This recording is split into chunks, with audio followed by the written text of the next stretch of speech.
Well, here you are back again to have some fun with me, friend. You ain't so tough with that bad boy talk. I'ma get it how I'm living, I'ma walk the walk. Outline my lines, I rap through thought. That was a creepy intro. Welcome back to Football Therapy with me, your host, Jan. I hope you're doing well, mate. I really do hope that. Welcome back to Chelsea News. The gaffer has spoken. The gaffer has spoken in his pre-match press conference. Heck, so has Reece James. Referenced who's going to be captain. Could it be Reece? I love Reece James. On the football pitch, he's like a sort of aggressive, kind of gregarious as well, like warlord. But when you hear him speak, he's so softly spoken, and it doesn't scream captain to me. I know he's very young, and there's still time for the lad. It just frustrates me. So, captain talk. Pochettino wants at least one other midfielder. Talk. I wonder who that could be. The profile they're looking for. Ooh, I bet you could guess. And also, what else? Kylian Mbappe. Pochettino speaks about that. And we learn a little bit more about the Michael Olise buyout clause. Truth. The truth. The truth will set you free, my friend.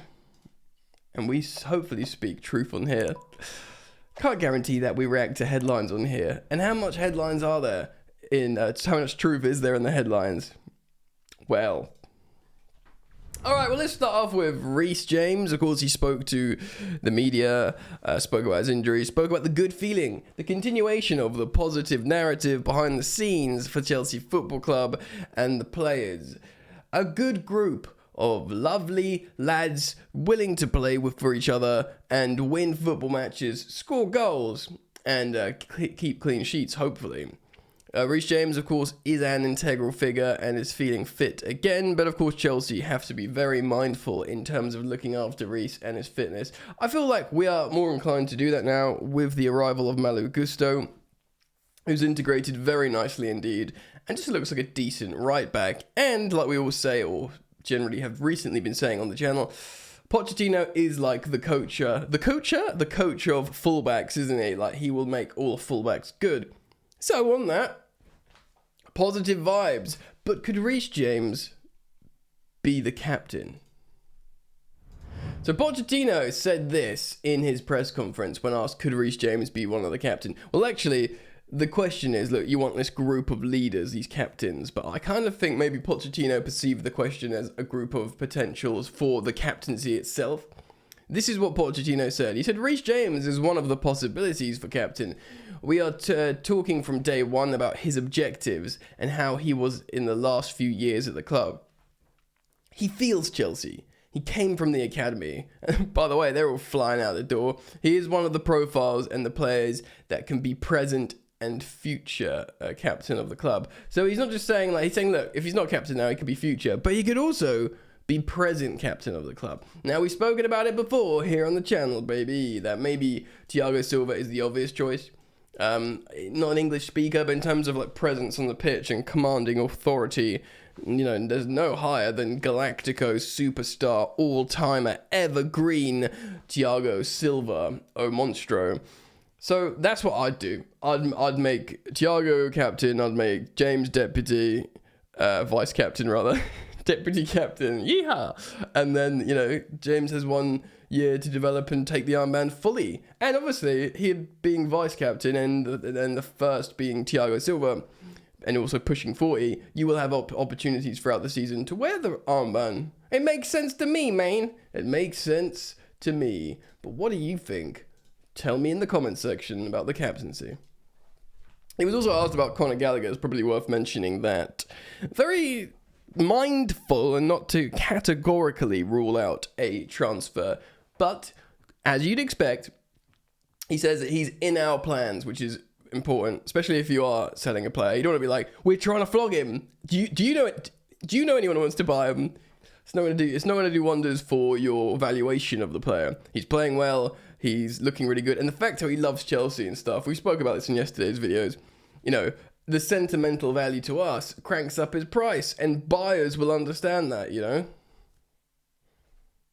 You know, and when we sold Mason Mount for 60 million quid, when he's only got 12 months left on his deal, and there is an element of surplus to requirements with Mason, Chelsea would have said to Man United, even if Mason Mount was saying to Man United, yeah, I want to come. I'll accept personal conditions. I want to join. My old man's a United fan and all this kind of stuff.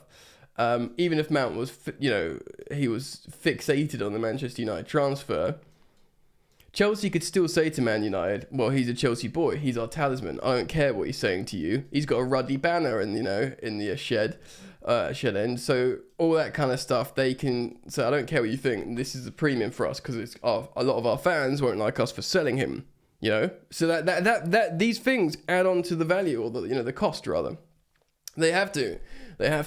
So with Conor Gallagher, to speak about him, he didn't rule out a sale, and he says, yeah, he's in the plans. He says he speaks to him. And again, if you haven't watched my videos from yesterday, I referenced those. I'd urge you to go watch those, because we go into detail about Trevoh Chalobah and Conor Gallagher, how probably in the grand scheme of things, they both could be sold, but how it's just sort of like heartless for the players themselves, who are playing well and giving everything to Chelsea, and all they want to do is play for Chelsea, but they're the pure profit people.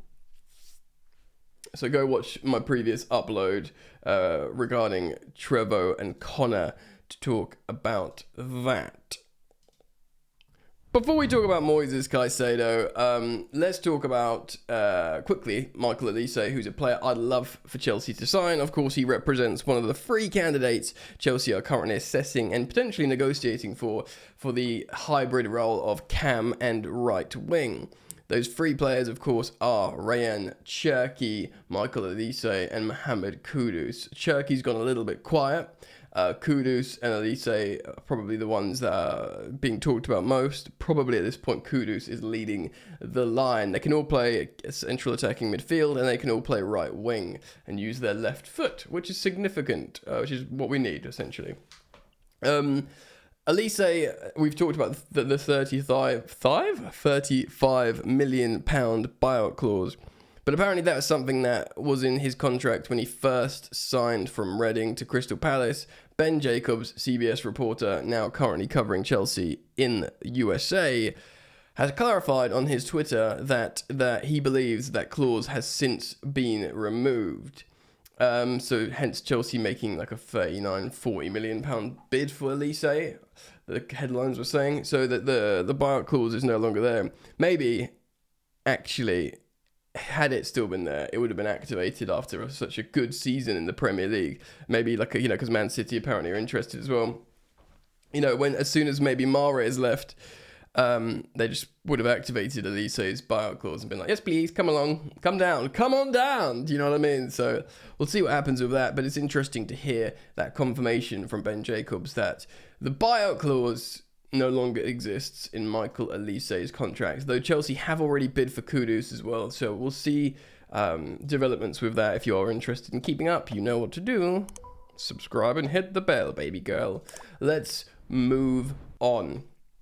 Pochettino was asked about Kylian Mbappe. Whoa, boy howdy, what saga this is. If you haven't kept up, PSG want to sell him now. They've isolated him out of the pre-season. They believe he has, behind the scenes, secretly agreed a pre-agreement with Real Madrid to leave on a free in the summer, which of course is not allowed until January anyway, him doing that. Plus he's owed a £60 million loyalty bonus if he stays to the end of the season. So basically, he'd stay at PSG without actually wanting to commit to them, rob 60 million off them in the summer and leave for a free and go to like European rivals. That's his plan.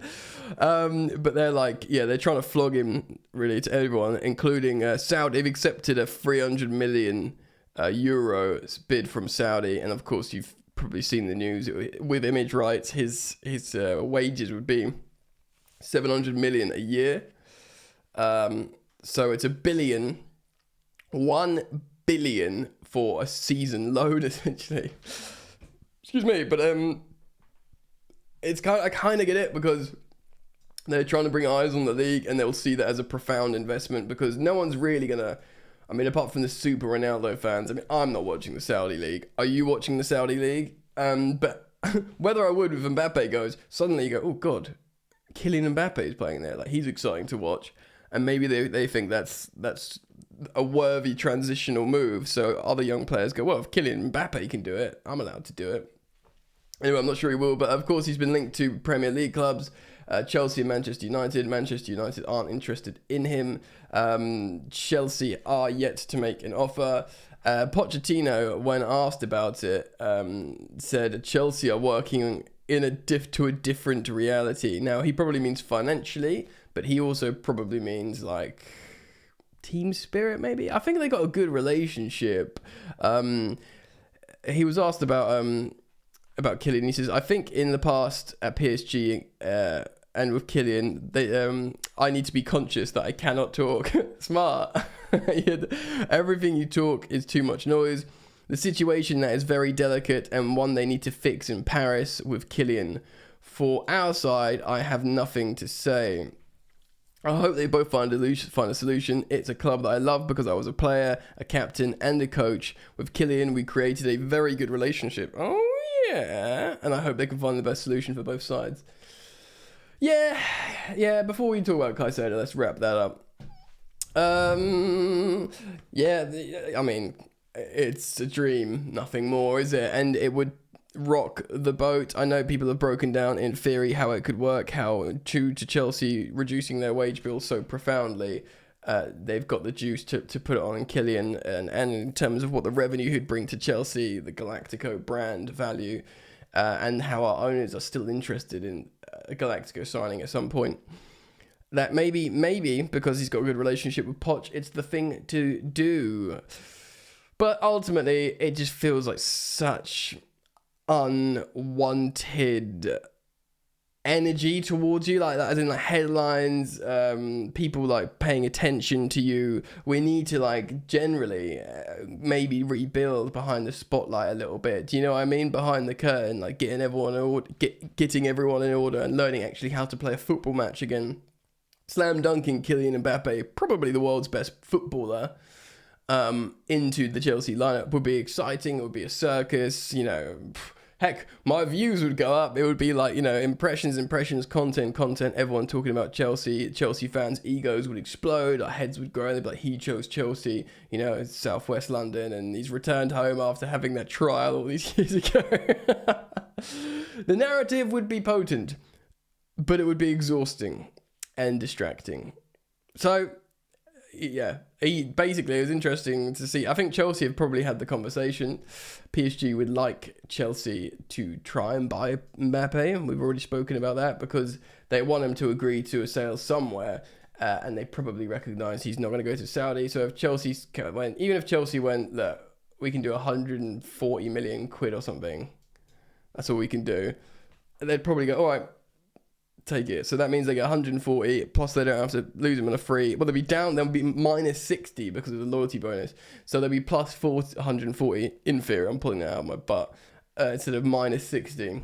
So they'd take it, and they'd just be like, I'm done with this guy. He's been chatting breezy about PSG, and, you know, it's just a problem we don't need right now. And they'd go and try and buy, like, probably, like, Joao Felix, because they'd need like a Galactico kid up front that can be a bit of a star, or Romelu Lukaku. I'd be really interested. I wonder if they have come in for a Lukaku, and if Lukaku has considered a move to PSG. Of course, French speaker. I don't know, man. But yeah, I guess this is the right thing. It's kind of like a relief in a way. I mean, as exciting as it would be if Mbappe came to Chelsea, like everyone's adrenaline would go right up, and, you know, the dopamine hits in your brain would be bang, bang, bang, bang, bang. But it's kind of like a relief, maybe. It's almost certainly not going to happen. Anyway, let's move on. So Pochettino has reiterated the desire to have new midfielders, at least one new midfielder, in his own words, at least one. So he wants, and I don't know, maybe these, like, you know, at least say Kudus represent a midfielder in what he's discussing, because they're like attacking midfielders. But, yeah, you know, in the double pivot, even if we do get our lead target in Moises Caicedo, say we just sign him, I wonder if you see a different player playing out of position. Of course, we saw Cucurella invert inside. Maybe he trains Cucurella to be a CDM. That would be a good way of getting his money's worth out of him, especially if you got Martson and Chile on the left. It's a way to utilise a £60 million signing in your team who you believe has got good footballing qualities, which in theory Cucurella does have. So maybe, this is, I'm not pulling that from anywhere. I'm just on the top of my head off the dome piece. I'm saying, you've seen him move inside from the fullback position. Maybe he can occupy a CDM role. In theory, he can put tackles in and pass the ball. Central defensive midfielder, no? I wonder if something like that will happen should we not buy 2 double pivot players. But, it remains to be Moises Caicedo. De Zerbi's spoken about it, saying that as it stands, he's coming with us, but we have to prepare if he doesn't. So the deal is still open. Chelsea is still locked in negotiations. I was going to swear then. I'm not going to swear. I wonder what they are saying to each other in these negotiations. They've been locked in for weeks now. What are they saying? What are they saying to each other? Oh, go on. No. Okay. Talk to you tomorrow. Oh, please. No, I don't think so. Oh, okay. See you tomorrow. Or maybe even next week. Maybe they're doing 1 meeting a week, and this is what locked in negotiations looks like. Rough. Anyway, I just wanted to reference the fact how the manager has said, he needs at least 1 midfielder. Clearly, he is desperate for that profile. Yeah. Let me know what you think, though, guys. Comment, like, and subscribe. Thank you for your interactions. Of course, I upload multiple times a day, and you could be part of that sweet joy of hanging out with me, friend. I'm so happy to see you here. Please join me again. You can achieve that by hitting the bell, so you can be one of the first to know. All right, mate. See you on the next one. Peace.